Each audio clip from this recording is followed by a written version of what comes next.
It's Pete from Cheap Homesteading, and today we're out in the sugar bush, and this is going to be the second boil of the year. Last boil, we ended up burning the maple syrup. I'm glad we were able to save it because it's going to be good for replacing a lot of those sugars in our diet. So it's going to be good for cooking and stuff, but it's not the best quality maple syrup. So I was wanting to make maple syrup kind of to the quality that we normally do.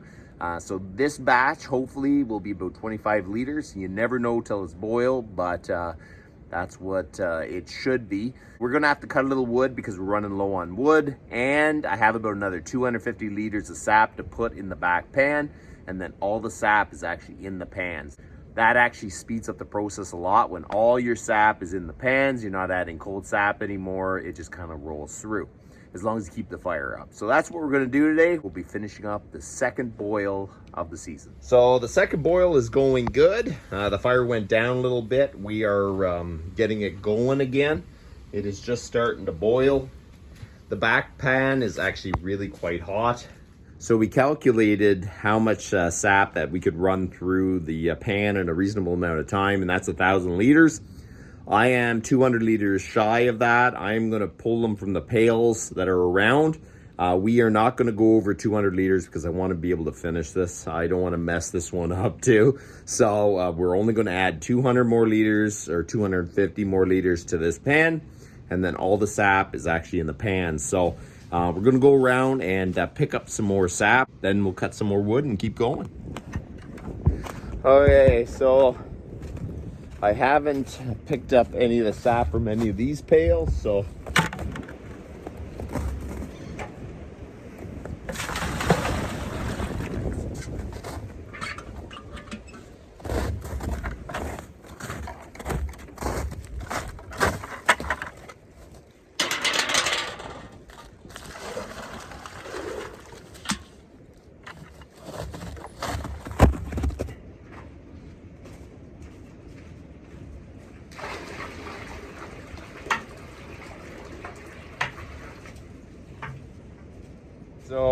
both pans are filled. Now it's just going to try to start boiling again. So now all the sap we have is in the pans. This is when it really speeds up because the sap is not going to start heating up if it's in the cube. So once they're in the pan, it really does speed up the process a lot. You can see outside it's actually pretty windy. So before I had the sugar shack, there was a few very cold days with lots of wind, and we burnt tons and tons of wood. So if you can block your wind from your evaporator, it really helps out tremendously because the wind is not blowing that heat away. I remember a few years, man, it was like cold and windy, and you were just feeding it, and it was really hard to finish.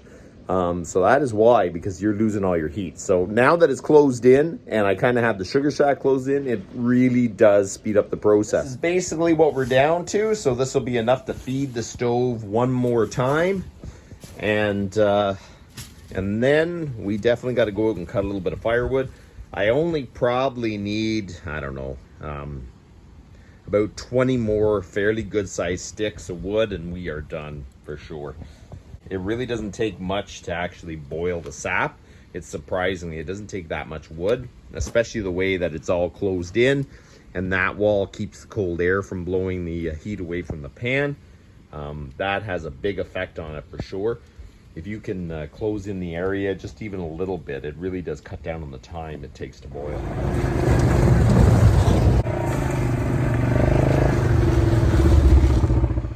Today we're going to be using the G372XP, which is the Husqvarna 372XP clone saw that I have. That thing's ran great. The only reason I haven't been using in the last little bit, I was waiting for a recoil cover from Husqvarna. I thought, you know what, I was kind of tired of just the cheap recoil covers because it kind of let me down a few times.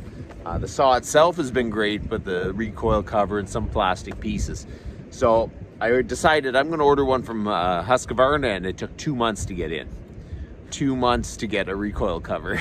So yeah, that was just crazy. So now she's up and going and should be good to go. So we're going to cut a little bit of dead ash so we can get the fire stoked up good.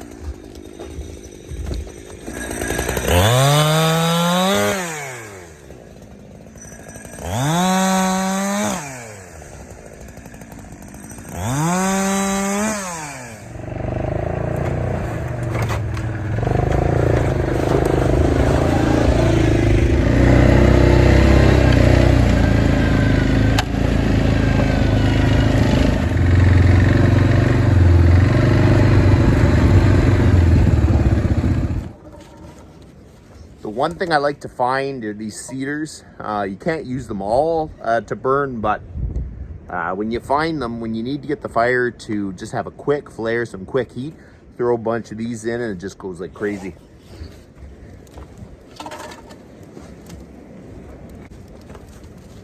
Since I'm going to use this all today, I'm going to start piling it here.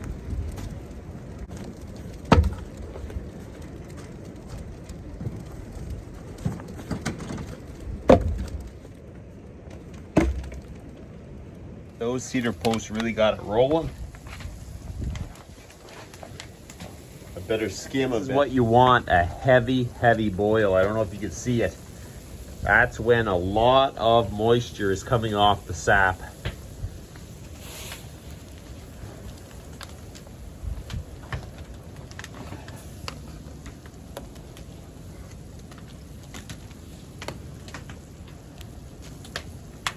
Okay, so I think that's enough carrying wood for now. I think I have enough. I'm just going to sit down and watch some sap boil.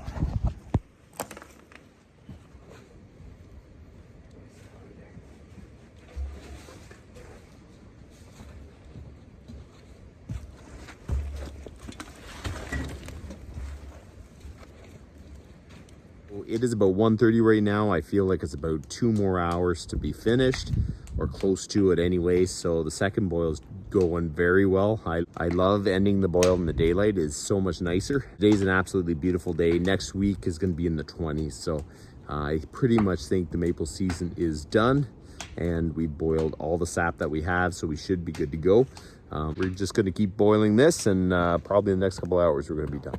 We're boiling and everything kind of happens pretty quickly, so we shut it down and the maple syrup's in the pots. We're going to head back to the kitchen. We're not going to put you through the whole process of bottling. We're going to bring you back to the kitchen and I'll show you how much we end up with. So how we put the fire out, if we have snow, we use snow because snow really works good. And if we don't, we try to make sure the drum is full so we can actually just throw water on it and put it out quick. That is how we regulate the temperature. We pretty well have to shut it down right when it's finishing up because you just can't turn off the heat. It will just keep going.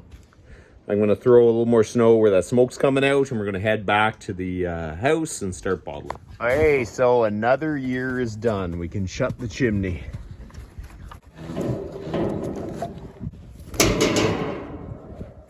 Okay, so I have 21.5 liters of maple syrup.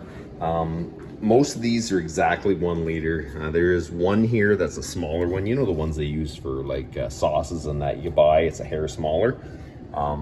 But I went and I dumped a whole maple syrup bottle into one of these, and it actually fits. So those are practically 1 liter. So I got the maple syrup in, strained, and it is bottled, and I have 21.5 liters of maple syrup. It came out really good. I ran out of maple syrup bottles with caps, so I really went around and I put them in mason jars. So that's going to be good enough too.